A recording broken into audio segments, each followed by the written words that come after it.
El ardiente verano de 1986 en México. Fue un verano donde el sudor y las lágrimas se mezclaron en el legendario Estadio Azteca. Ese año, la selección de Alemania Occidental, bajo el liderazgo del emperador Franz Beckenbauer, escribió una emotiva historia. Fueron guerreros tenaces, remontando el borde de la derrota para empatar 2-2 contra la Argentina de Maradona en la final, solo para derrumbarse en los minutos finales. Con su férrea disciplina y el indomable espíritu de Die Mannschaft, no solo aseguraron el subcampeonato, sino que también sentaron las bases para su victoria en el Campeonato Mundial 4 años después. Pero cuando se apagaron las luces del estadio, cuando el pitido final se desvaneció en el pasado lejano, ¿qué fue de los héroes de aquella época? Han pasado casi 40 años, y el tiempo ha dejado profundas huellas en sus vidas. Algunos se han convertido en figuras poderosas, otros viven en reclusión, y otros han sido enterrados para siempre. Repasemos las páginas de la vida de la generación dorada de Alemania Occidental en 1986.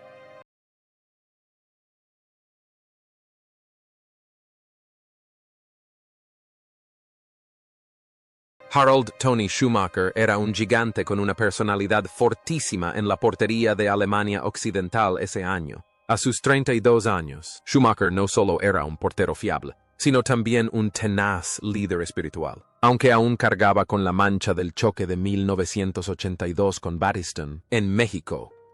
86. Schumacher demostró su estatus de clase mundial, especialmente con su soberbia capacidad para atajar penales en los cuartos de final contra el anfitrión México.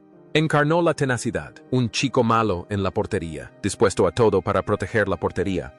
Sin embargo, la vida de Schumacher después de ese torneo fue una serie de acontecimientos provocados por su propia personalidad franca. Tan solo un año después del Mundial, publicó su autobiografía Abpfiff, El pitido inicial, donde expuso el lado oscuro y crudo del fútbol alemán, desde el dopaje hasta los escándalos entre bastidores. El libro se convirtió en un éxito de ventas, pero también marcó el final de su mejor carrera con la selección nacional y el Colonia. Fue despedido, aislado y obligado a mudarse a Turquía para seguir jugando al fútbol.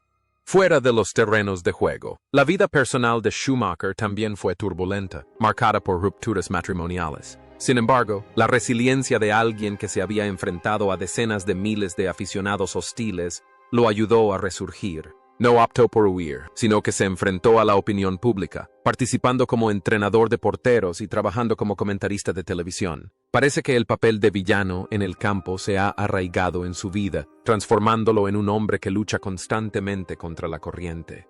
Hoy, a sus 70 años, Harald Schumacher ha encontrado la paz. Se ha retraído, disfrutando de una vida tranquila, dejando atrás la agitación del pasado, pero a ojos de la afición, sigue siendo uno de los porteros más carismáticos y talentosos de la historia del fútbol alemán.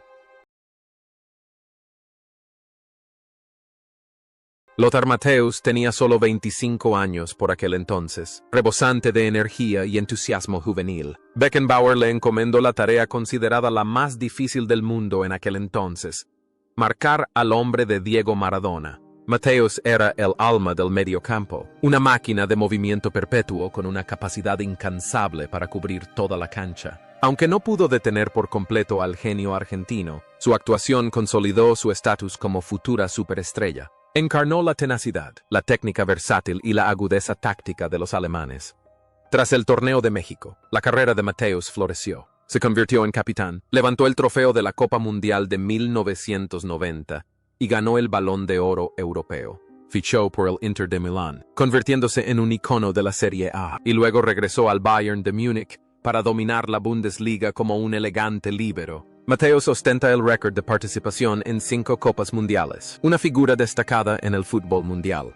Sin embargo, la vida personal de Matthäus fue tan tumultuosa y ampliamente difundida como su talento. Con 5 matrimonios e innumerables relaciones románticas ampliamente cubiertas por la prensa, Matthäus apareció con frecuencia en las noticias del mundo del espectáculo. Se le consideraba un mujeriego, algo infantil y impulsivo en sus relaciones, un marcado contraste con su actitud serena y precisa en el campo. Sin embargo, nadie puede negar su ardiente pasión por el fútbol. Hoy, a sus 63 años, Matthäus es uno de los principales analistas de fútbol del mundo. Su voz tiene un peso significativo y continúa viajando extensamente para inspirar a jóvenes jugadores. Una vida vibrante, donde se entrelazan la gloria del campo y las controversias de la vida cotidiana, ha creado un Lothar Matthäus único.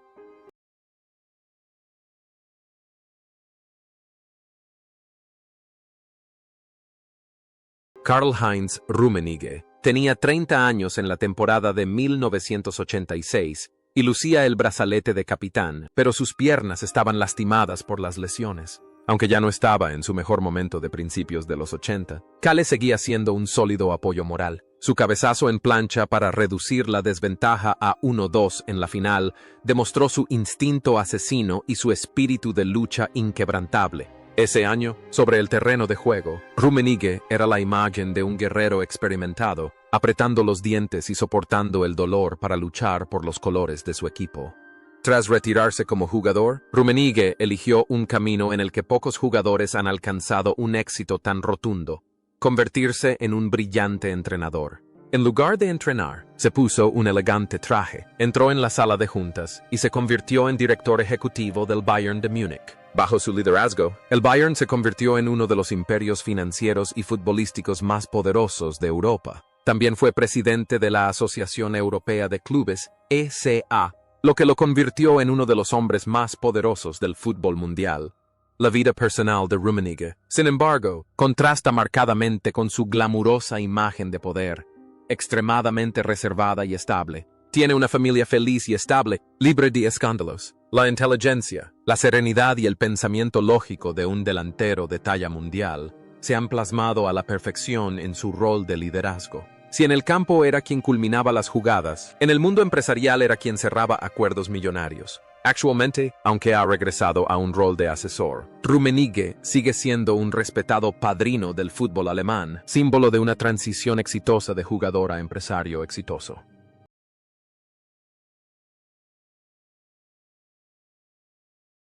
Andreas Brehme, a los 25 años en el Mundial de 1986, fue un descubrimiento maravilloso en la banda izquierda. Con su dominio igual de hábil con ambos pies, Brehme era un arma formidable en jugadas a balón parado. Fue él quien ejecutó el córner y el tiro libre que permitieron a Alemania Occidental empatar en la final. Brehme no solo era un defensor diligente, sino también un artista con centros precisos, un héroe silencioso que siempre supo brillar cuando el equipo más lo necesitaba.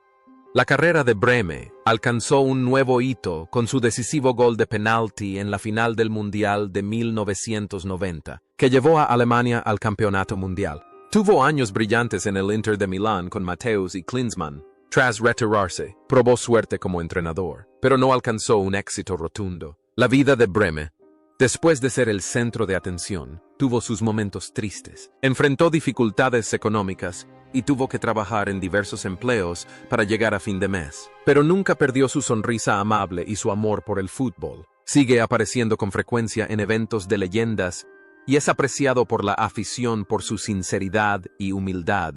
Sin embargo, ese glorioso viaje tuvo un final repentino y desgarrador. Una noche de febrero de 2024, una noticia devastadora conmocionó al mundo del fútbol.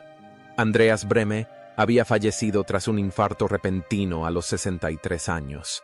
Su fallecimiento dejó un gran vacío y un dolor inconmensurable en sus compañeros y aficionados. El héroe de aquella mágica noche en Roma, el defensa con la gracia de antaño, se ha ido a la presencia de Dios, dejando tras de sí un legado de exquisitas curvas en el campo y el recuerdo de un hombre talentoso pero desafortunado.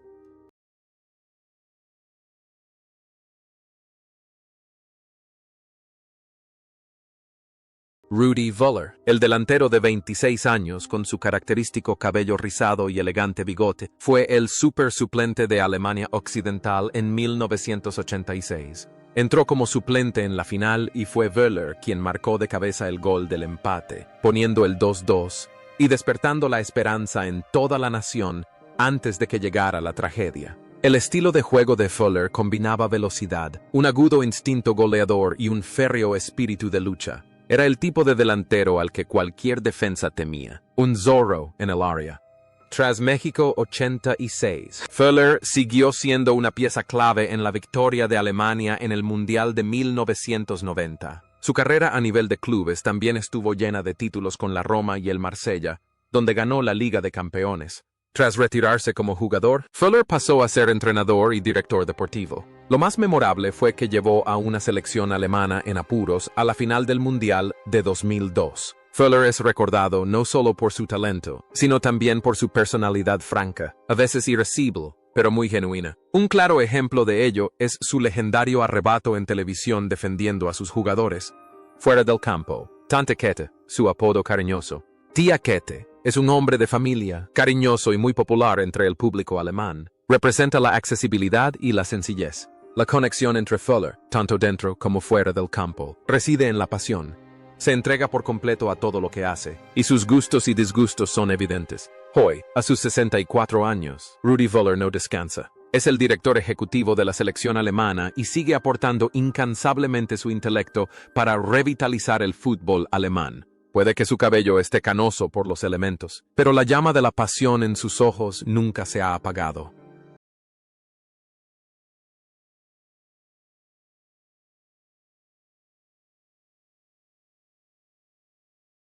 A sus 32 años, Felix Magath era una de las mentes más experimentadas del mediocampo de Alemania Occidental. Aunque no fue titular con regularidad en México, siempre que lo hizo, Magath aportó serenidad y un excelente control del juego. Fue un orquestador silencioso, un héroe para el Hamburgo SV con su gol decisivo en la Copa de Europa de 1983. En el campo, Magath personificaba la disciplina, el pensamiento táctico y la serenidad necesaria para un verdadero mediapunta. Sin embargo, el aspecto más interesante de Felix Magath reside en la última etapa de su carrera, como entrenador. Se convirtió en uno de los entrenadores más exigentes del mundo, ganándose el apodo de Quelix, el torturador. Sus extenuantes sesiones de entrenamiento físico con balones medicinales y sus agotadoras carreras de montaña se convirtieron en su sello distintivo. Magath creía que solo una disciplina férrea y una condición física óptima podían llevar al éxito, y lo demostró con un doblete de la Bundesliga con el Bayern de Múnich y una milagrosa victoria en el campeonato con el Wolfsburgo. Tras la apariencia de acero de un dictador en el campo de entrenamiento, Magath era un hombre con una filosofía de vida muy singular, amor por el ajedrez y tranquilidad. El contraste entre un jugador artístico y un entrenador despiadado es lo que siempre intriga de él. Se especializaba en apagar fuegos en equipos en apuros, revitalizando con mano de hierro a las plantillas desmoralizadas. Hoy, aunque se ha retirado del entrenamiento de alto nivel, el nombre de Felix Magath sigue siendo una figura evocadora y respetada para generaciones de jugadores. Testimonio de la filosofía extrema pero efectiva de que el trabajo duro da sus frutos. Dietmar Jacobs, de 32 años, era un pilar de la defensa. Jugaba como líbero o mediocampista defensivo con un estilo intrépido y agresivo. En México 86, Jacobs fue uno de los jugadores clave que ayudó a la defensa de Beckenbauer a mantenerse firme ante rivales fuertes. Era un jugador que se dedicaba en silencio, usando su cuerpo para proteger la portería, un guerrero devoto que cualquier entrenador querría tener.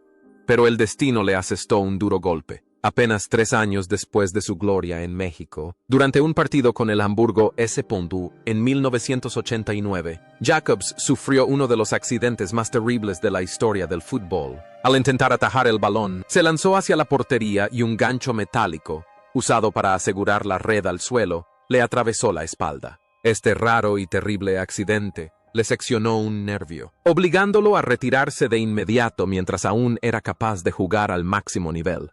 The Hero del Fútbol, Jacobs tuvo que adaptarse a la vida de una persona común y corriente con las secuelas de sus lesiones. Sin embargo, no se dejó vencer por la tragedia. Jacobs optó por una vida tranquila, lejos de los focos del fútbol, que tanto dolor le causaba. Se dedicó al negocio de los seguros, convirtiéndose en un consultor dedicado, como lo había sido durante su carrera como jugador. La historia de Jacobs es un duro recordatorio de la fragilidad de la vida de un futbolista. Hoy vive en paz con su familia en Hamburgo, satisfecho con su rol de esposo y padre, y un testimonio vivo de la fuerza para superar un destino cruel.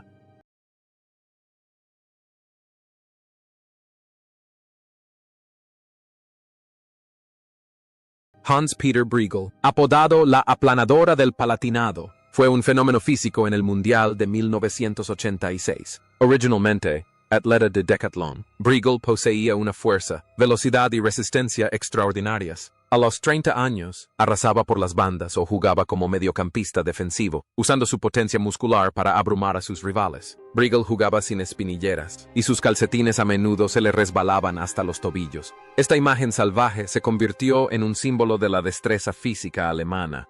Tras retirarse de la selección nacional, Briegel continuó su éxito en Italia jugando para el Hellas Verona y la Sampdoria. Fue uno de los primeros jugadores alemanes en alcanzar un gran éxito en la Serie A. Al pasar a ser entrenador, Briegel optó por un camino más desafiante, liderando a selecciones nacionales más pequeñas como Albania y Bahrein. Llevó el espíritu guerrero alemán a estas tierras desconocidas, ganándose el respeto del pueblo albanés como héroe por impulsar el fútbol de su país.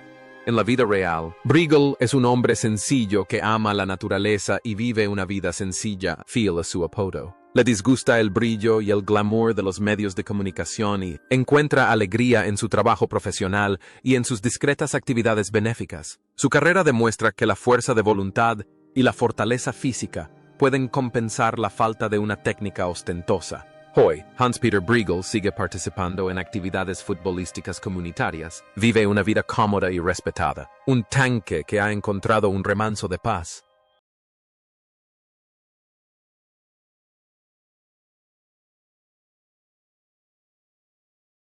Klaus Allofs, de 29 años, llegó a México como el máximo goleador de la Bundesliga. Era un delantero moderno, inteligente en sus movimientos, versátil en la definición y con un excelente trabajo en equipo. Aunque el Mundial de 1986 no fue su torneo individual más explosivo, ya que tuvo que compartir protagonismo con Rummenigge y Wöhler, Allofs aportó 2 goles cruciales, entre ellos el del empate contra Uruguay. Era un jugador que jugaba con la cabeza, siempre sereno y preciso. Esa inteligencia le ayudó a Allofs a tener una carrera deportiva sumamente exitosa. En lugar de convertirse en entrenador, optó por la gestión y se convirtió en uno de los mejores directores deportivos de Alemania. Allofs fue el arquitecto principal del Werder Bremen, que ganó el doblete en 2004, y del Wolfsburgo, que ganó la Bundesliga en 2009. Tiene un ojo agudo para detectar talentos y una gran capacidad de negociación en el mercado de fichajes. La vida personal de Allofs estuvo marcada por una gran pérdida. Su primera esposa falleció de cáncer de mama, dejándolo solo a cargo de la crianza de sus hijos. Este acontecimiento lo hizo más introspectivo, pero también más fuerte. Participa activamente en organizaciones benéficas contra el cáncer y siempre prioriza a su familia. La imagen de un Allofs sofisticado y sabio en las gradas VIP de los estadios hoy en día es una perfecta continuación del inteligente delantero que fue. Actualmente, sigue siendo una figura influyente en el Fortuna Düsseldorf, el equipo de su ciudad natal, y continúa contribuyendo al fútbol con sus excelentes habilidades como entrenador.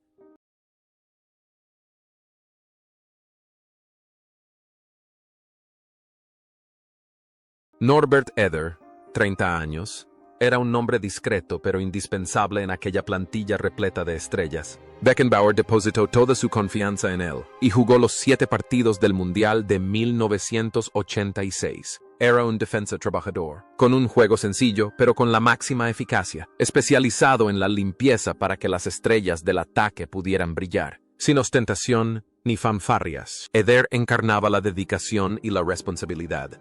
Tras alcanzar la gloria con la selección nacional y el Bayern de Múnich, Eder optó por una vida muy normal tras su retiro. No se convirtió en estrella de televisión ni en entrenador de élite, sino que gestionó la floristería familiar y entrenó a equipos amateurs locales. Para Eder, la alegría reside en ver a los niños jugar al fútbol y disfrutar de una vida tranquila con su esposa e hijos. Es un héroe que decidió olvidarse de los focos para vivir plenamente las sencillas alegrías del día a día. Sin embargo, ese discreto viaje terminó en tristeza para quienes amaban el fútbol alemán en la década de 1980. En noviembre de 2019, tras una larga lucha contra la enfermedad, Norbert Eder falleció a los 63 años. Su muerte no fue tan rimbombante como la de otras grandes estrellas, pero dejó una profunda tristeza. Sus compañeros lo recuerdan como un amigo de confianza, alguien que nunca rechazó una tarea en el campo, y una persona amable hasta el último momento de su vida.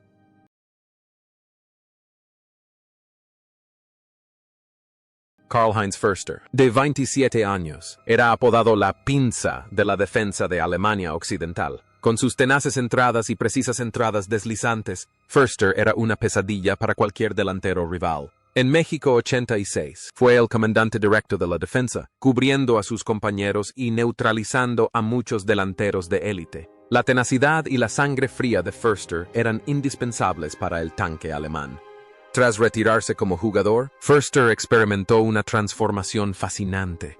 De ser un destructor de jugadas de ataque a un impulsor de carreras para jugadores. Se convirtió en uno de los agentes más prestigiosos y exitosos de Alemania. Con su experiencia y el prestigio de un ex-campeón, guió y asesoró a muchos jóvenes talentos del fútbol alemán, como Niklas Süle y Timo Werner. La vida de Förster transcurrió entre la riqueza y la discreción. Prefería no aparecer en los medios, trabajando discretamente y disfrutando de los frutos de su astuta carrera empresarial. La conexión entre los roles de central y agente es curiosa.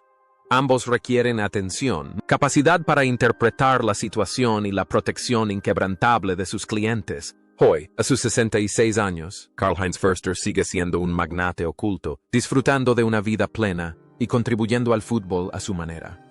Pierre Littbarski, 26 años, aportó una energía completamente distinta a la selección nacional de Alemania Occidental. En un equipo de trabajadores esforzados y guerreros musculosos, Litti era un verdadero artista. Con sus distintivas piernas arqueadas o bean, poseía una capacidad mágica para el regate, abriéndose paso entre las defensas rivales como una ardilla. Aunque no fue titular con frecuencia en este torneo solo una vez, según las estadísticas, y la mayoría de las veces entraba como suplente para generar jugadas decisivas. Cada vez que Littbarski tocaba el balón, el público contenía la respiración, esperando un milagro. Era la suave condimento que Beckenbauer utilizaba para romper la rigidez del estilo de juego científico.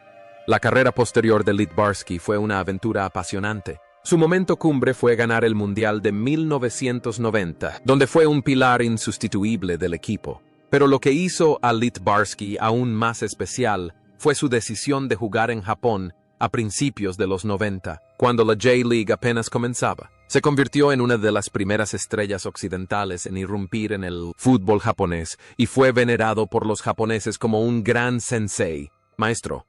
La vida personal de Littbarski también estuvo entrelazada con este intercambio cultural. Encontró el amor verdadero en Japón, se casó con una japonesa y hablaba japonés con fluidez. A diferencia de su actitud intensamente centrada en el campo, fuera de él, Littbarski era un hombre humorístico y optimista, siempre sonriente. Entrenó en numerosos lugares, desde Alemania, Japón y Australia hasta Irán, adoptando un estilo de vida nómada como un profesional apasionado. Hoy, a sus 64 años, Littbarski es embajador de marca y ojeador del Wolfsburgo. Vive una vida tranquila y plena, recordado como uno de los números 7 más elegantes y técnicamente dotados que ha dado el fútbol alemán, un trotamundos que encontró la felicidad al otro lado del mundo.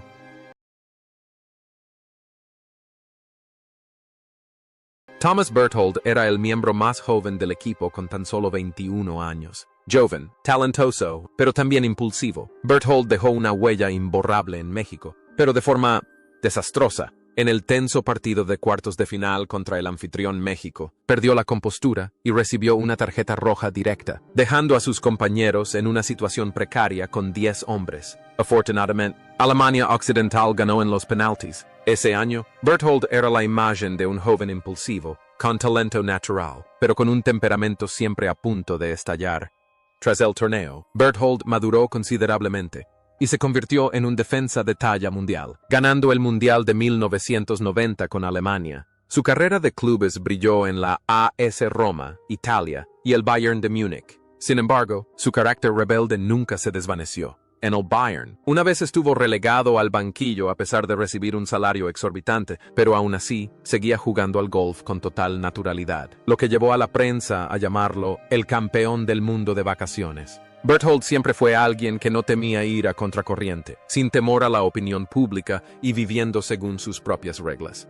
Este cambio de rumbo continuó afectando su vida después de su retiro, pero esta vez con un tono más oscuro. Berthold, quien fuera un comentarista de televisión popular y franco, conmocionó al público durante la pandemia de COVID-19 al apoyar abiertamente al movimiento Querdenker en Alemania. Esta controvertida postura provocó la rescisión de sus contratos por parte de las cadenas de televisión y el aislamiento del fútbol convencional. Hoy, a sus 61 años, Thomas Berthold vive una vida relativamente aislada y rara vez aparece en los medios de comunicación tradicionales. De estrella en la cima de su gloria, optó por mantenerse al margen de la sociedad, un resultado que invita a la reflexión y que muestra la frágil línea entre una personalidad fuerte y el aislamiento de su época.